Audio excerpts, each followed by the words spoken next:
Brewday. Just got back from boot camp and just going to get stuff, get the water heating up. Need a quick tidy up as well. Beer I'm making, as per the title, American wheat beer, calling it Why So Serious, and as you guessed it, using Waimea hops. I'll put a screenshot of the recipe up now. So I'll catch up with you when we're going through the grains. Cheers.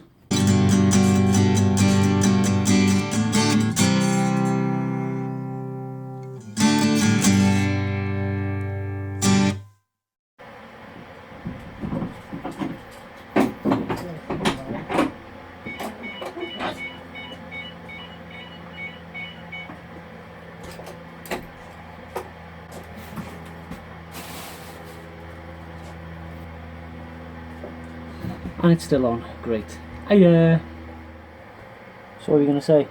You got biscuits all over your face. So, as well as weighing out the grains, also going to be having a bit of play with the water treatments as well. And I'm giving it a go, tentatively. Not exactly sure what I'm doing, but there's only one way to find out. Going to be adding, in order to get the there's better how-tos out there, guys, don't follow this, but this is what I've done. That's the that's the water profile that I've been aiming for along the bottom here, and the alkalinity, the chloride sulfate ratio, and I've added 2 grams of gypsum, 3 grams of calcium chloride, and 5 grams of lactic acid. All of this, the lactic acid is going to go into the mash water, the gypsum and the calcium chloride are going to be going into the grains themselves and just mix them up a bit, and that gives me a mash pH of 5.53, which is the desired room temp mash pH, apparently. So yeah, just giving it a shot, guys. Welcome any feedback or points in the right direction to some good how-tos. Had a look at had a look at Homebrew Chris's, which is really informative, really helpful. So thanks for that, Chris. So yeah, I'm just trying to step it up, really, or mess it up. So I'll catch up with you with weighing of the grains. So there we are, guys. Just added all the grains. 2.7 kilos of wheat malt and 2.3 kilos of 2-row Pilsner malt, and there are the water additions. Just gonna chuck it in at 67 degrees mash for 1 hour. So let's get it in.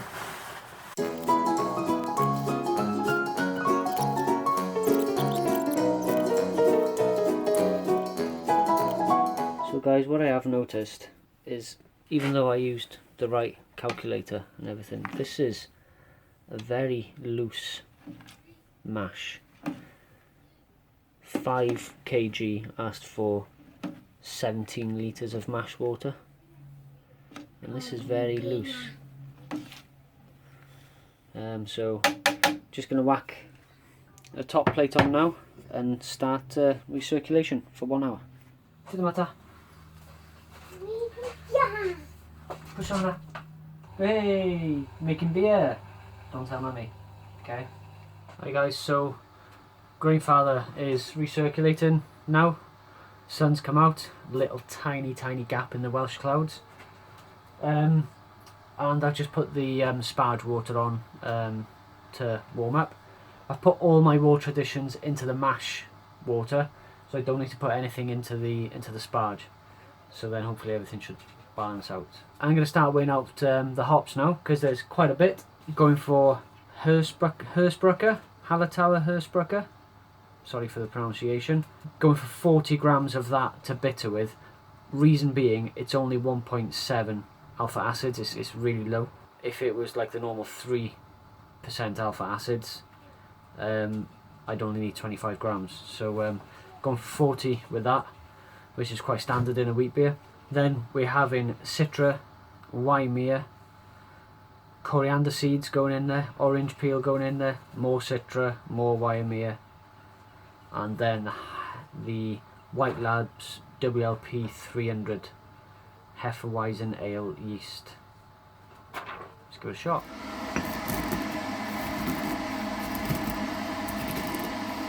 So guys, here's the hops and spices. 40 grams of Hallertauer, 5-minute edition. 10 grams of Citra, 10 grams of Waimea, 25 grams of coriander seeds, and 25 grams of orange peel, bitter orange peel. The flame out edition, which is 30 grams of Citra and 20 grams of Waimea.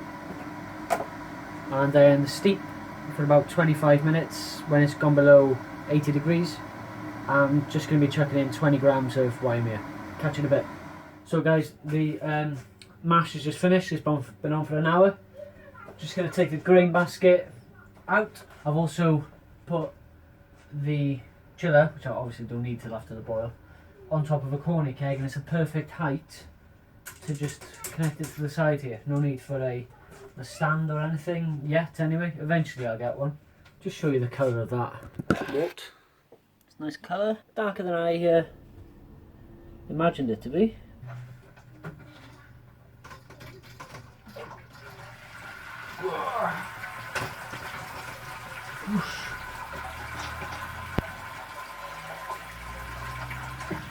Fast forward.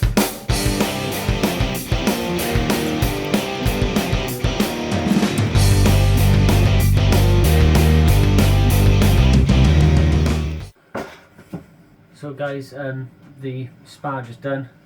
Waiting for it to come up to the boil.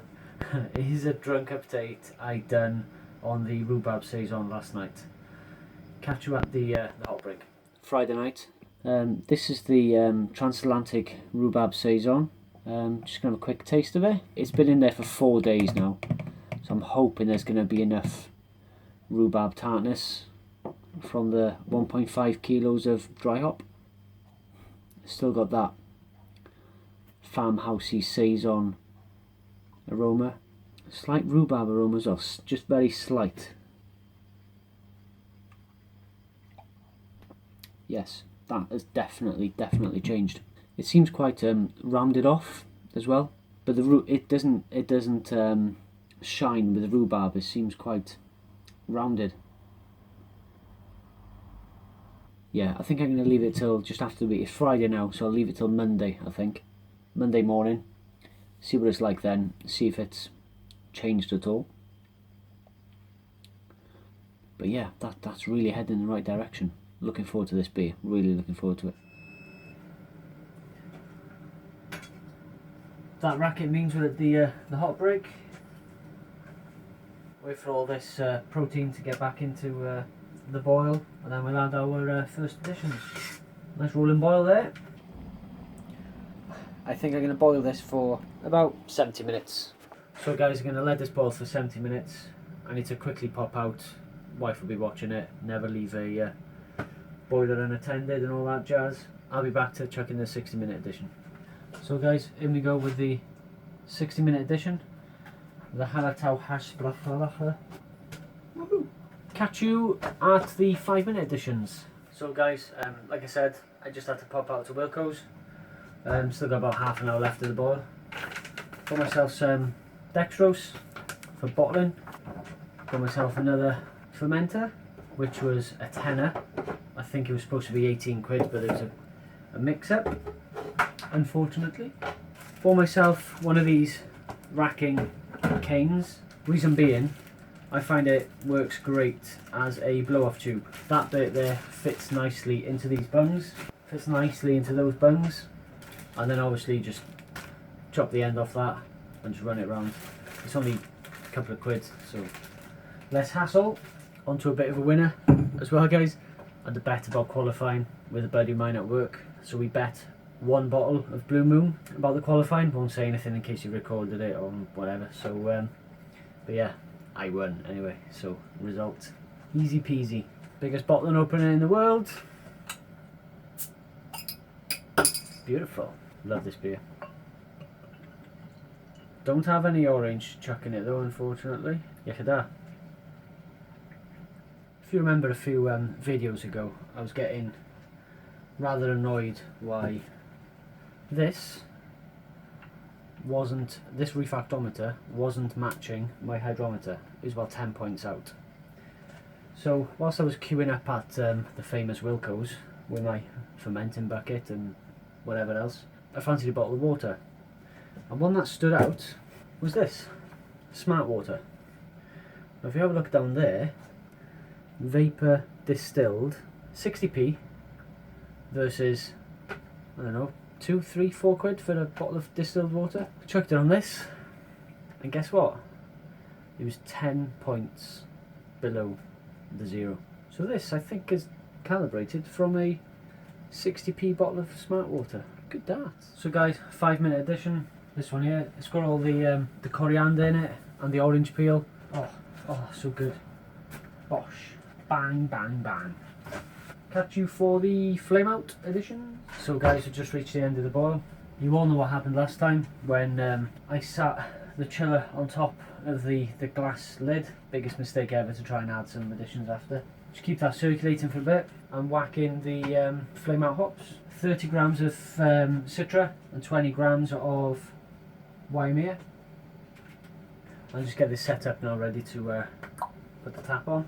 I want to whack the tap on now to bring it down to below 80 degrees and then chuck in the Whirlpool additions, give it a good stir and probably leave it in for about 25 minutes. So guys, literally a minute or so later we're down to 79 degrees and in with the Whirlpool.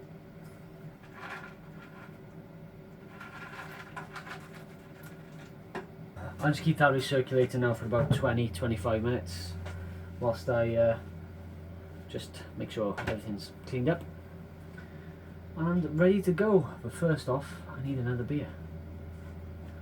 Bong! Next beer we're having, Vagabond Pale Ale, gluten-free beer. Not me, I didn't choose it. Not that I'm ungrateful. I've had this before, it is nice.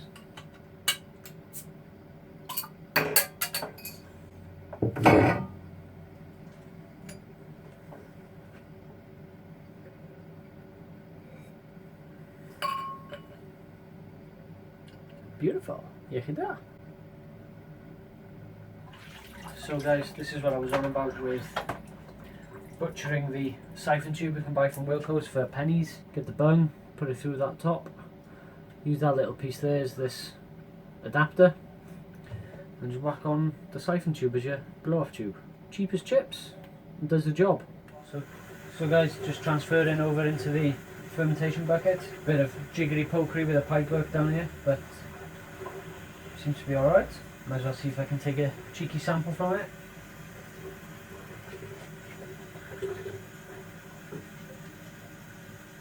Beautiful! What was that aiming for? 1.054. Don't think it's that high. We're at...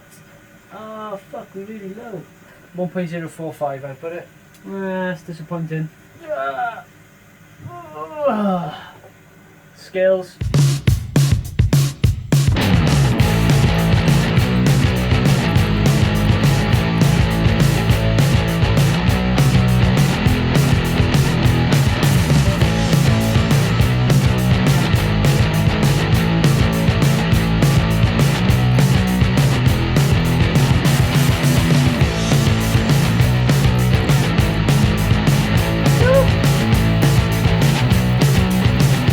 I'm predicting this thing is going to go off like a friggin' rocket. Carnage!